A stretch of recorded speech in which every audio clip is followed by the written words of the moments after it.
Hi, ఎలా ఉన్నారు? మన ఆరోగ్యానికి ఎంతో మేలు చేసే ఉసిరికాయ ఆవకాయ ఎలా ప్రిపేర్ చేసుకోవాలో ఈ వీడియోలో చూద్దామండి. ఉసిరికాయ నిల్వ పచ్చడి ఇలా ప్రిపేర్ చేసుకుని సంవత్సరం అంతా సూపర్గా తినేయచ్చండి. అయితే ఈ ఉసిరికాయ ఆవకాయ ఎలా ప్రిపేర్ చేసుకోవాలి అనేది ఈ వీడియోలో మీకు చూపిస్తానండి. వీడియోని స్కిప్ చేయకుండా లాస్ట్ వరకు చూసేసేయండి. మీరు కూడా తప్పకుండా ఈ ఉసిరికాయ ఆవకాయ రెసిపీని ప్రిపేర్ చేసేసేయండి. నేను కొద్దిగా ఉసిరికాయలు తీసుకున్నానండి. అంటే పావు కేజీ వరకు ఉసిరికాయలు తీసుకున్నాను. ఈ సైజు ఉసిరికాయలు తీసుకుంటే ఉసిరికాయ ఆవకాయ పర్ఫెక్ట్గా చాలా టేస్టీగా వస్తుందండి. కాస్త పెద్ద సైజ్ అయినా కాస్త ఇబ్బందిగా అనిపిస్తుంది కాయ మొత్తం తినడానికి, కాస్త చిన్న సైజ్ అయినా కాస్త వగరగా అనిపిస్తుంది పచ్చడంతా. ఈ ఉసిరికాయని బాగా నీట్గా కడిగేసుకుని తుడిచేసి పక్కన ఉంచేసుకోండి. ఈ ఉసిరికాయ ఆవకాయలోకి కొద్దిగా చింతపండుని తీసుకుని నానబెట్టి పక్కన ఉంచుకోవాలండి. చింతపండు వేయడం వల్ల టేస్ట్ బాగుంటుంది.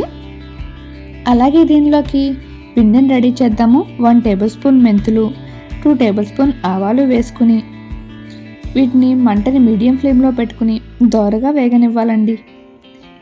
ఇవి 2-3 మినిట్స్ వేగితే సరిపోతుంది. స్టవ్ ఆఫ్ చేసేసి కాస్త చల్లారాక వీటిని మిక్సీ జార్లో వేసుకుని మెత్తగా పొడి చేసుకోవాలి. ఈ మిక్సీ జార్లో వేసుకున్న పొడినంతా ఒక గిన్నెలోకి సెపరేట్ చేసి తీసేసుకోండి. ఇప్పుడు అదే మిక్సీ జార్లో మనం ముందుగా నానబెట్టి ఉంచుకున్నాం కదా చింతపండుని, దాన్ని గింజలు తుక్కు లేకుండా బాగా సాఫ్ట్గా ఉండేలాగా మిక్సీ జార్లో వేసేసుకుని దీన్ని కూడా మిక్సీ పట్టి ఉంచేసుకోండి. ఇప్పుడు స్టవ్ ఆన్ చేసుకుని ఒక కళాయి పెట్టుకుని దానిలోకి నేను 1 కప్పు వేరుశనగ నూనె యాడ్ చేస్తున్నానండి.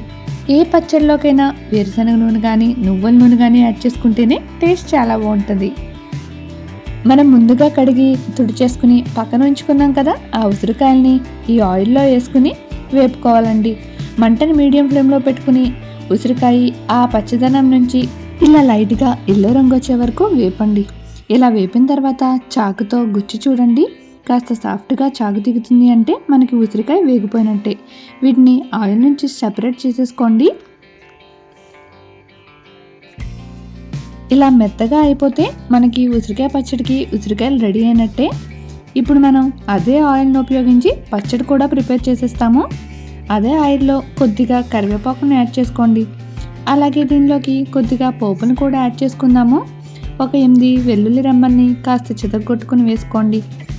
1 టేబుల్ స్పూన్ ఆవాలు, 1 టేబుల్ స్పూన్ జీలకర్ర, 1/2 టేబుల్ స్పూన్ మెంతులు వేసుకుని వీటన్నిటిని కాసేపు అలా వేగనివ్వండి. ఇవన్నీ కాస్త దూరగా వేగిన తర్వాత 2 ఎండుమిర్చిని ముక్కలుగా కట్ చేసుకుని వాటిని కూడా వేసేసుకోండి. ఇప్పుడు మనం ముందుగా మిక్సీ పట్టించుకున్నాం కదా చింతపండు గుజ్జుని, ఆ చింతపండు గుజ్జుని కూడా ఈ ఆయిల్లో వేసేసుకుని కాసేపు ఈ చింతపండు గుజ్జులో పచ్చిదనం అంతా పోయే వరకు ఈ ఆయిల్లో ఫ్రై చేసుకోండి. ఇలా చింతపండు నుంచి ఆయిల్ సెపరేట్ అవుతున్నప్పుడు కొద్దిగా ఇంగువని యాడ్ చేసుకోండి. ఇంగువని యాడ్ చేసుకోవడం వల్ల పచ్చడి టేస్ట్ చాలా బాగుంటుందండి. కొద్దిగా ఇంగువని యాడ్ చేసుకుని దానిని కూడా కాసేపు ఫ్రై చేసుకోండి. ఇలా ఆయిల్ సెపరేట్ అయ్యాక స్టవ్ ఆఫ్ చేసేసి కాస్త చల్లారనివ్వండి. చింతపండు గుజ్జు చల్లారిన తర్వాత మనం ముందుగా ఫ్రై చేసుకున్న ఉసిరికాయలన్నింటినీ ఒక బౌల్లోకి వేసేసుకుని అలాగే మనం మెంతులు, ఆవాలు పౌడర్ చేసుకున్నాం కదా ఆ పౌడర్ని కూడా ఈ ఉసిరికాయల్లో యాడ్ చేసేసుకోండి. అలాగే 1 కప్పు కారాన్ని యాడ్ చేసుకోండి. అలాగే దానిలోకి 1/4 కప్పు సాల్ట్ని యాడ్ చేసుకోండి. సాల్ట్ కొద్దిగా యాడ్ చేసుకోండి, లాస్ట్లో కావాలంటే యాడ్ చేసుకోవచ్చు. మీరు ఎక్కువ పచ్చడి పెడుతున్నట్టయితే కల్లుప్పుని ఎండలో పెట్టుకుని సాల్ట్లా మిక్సీ పట్టేసుకుని అప్పుడు యాడ్ చేసుకోండి. అప్పుడు పచ్చడి ఎక్కువ రోజులు నిల్వ ఉంటుందండి. వీటన్నిటిని బాగా ఉసిరికాయలు పట్టే వరకు అటు ఇటు కలుపుకుని మనం ముందుగా ఫ్రై చేసి ఉంచుకున్నాం కదా పోపుల్ని, చింతపండుని, వాటిని బాగా చల్లరేక ఈ ఉసిరికాయల్లో యాడ్ చేసేసుకోండి. ఇప్పుడు ఇవి కూడా లాస్ట్ వరకు కలిసే వరకు కలుపుకోండి.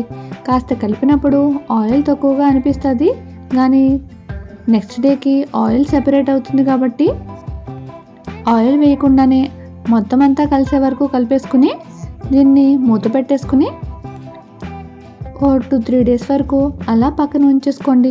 చూడండి కొద్దిగా ఆయిల్ పైకి వస్తుంది కదా, అలా 2-3 డేస్ ఉంచేసుకుంటే మనకి ఆయిల్ మొత్తం ఈ పచ్చడి నుంచి సెపరేట్ అయిపోయి వచ్చేస్తుందండి. ఇలా మూత పెట్టేసుకుని ఒక 2 రోజుల పాటు ఉంచేసేయండి. ఒక 2 రోజుల తర్వాత చూడండి, పచ్చడిలో నూనె బాగా సెపరేట్ అయ్యి పైకి వచ్చేసింది కదా. ఇప్పుడు టేస్ట్ చేసి కొద్దిగా సాల్ట్ పడుతుంది అనుకుంటే యాడ్ చేసుకోండి. దీన్ని గాజు సీసాలో పెట్టేసుకుని ఫ్రిడ్జ్లో ఉంచేసుకుంటే 1 ఇయర్ పాటు చాలా ఫ్రెష్